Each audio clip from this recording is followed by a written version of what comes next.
around the Department of Defense. This is your daily news brief. Three's not a crowd. I'm Mark Weeks.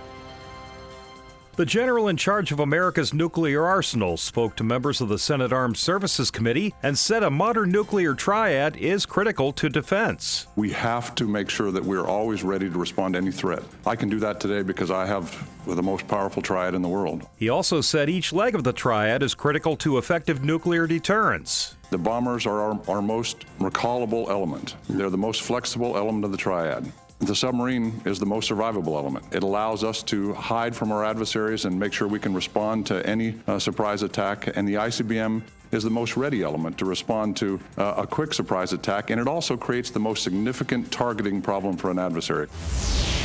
The general responsible for Homeland Defense also testified before Congress and said Russia and China are imposing an increasing threat to the continental United States. Both have also established a noticeably stronger foothold in the Arctic along the northern approaches to the United States and Canada. The strategic value of the Arctic as our first line of defense has reemerged, and U.S. NORTHCOM and NORAD are taking active measures to ensure our ability to detect, to track, and defeat potential threats in this region. He added that the National Guard is an important element in Homeland Defense. From the NORTHCOM and NORAD perspective, they are absolutely integral and core to every single mission that we do within our command. We could not do our mission set without the National Guard and their contributions.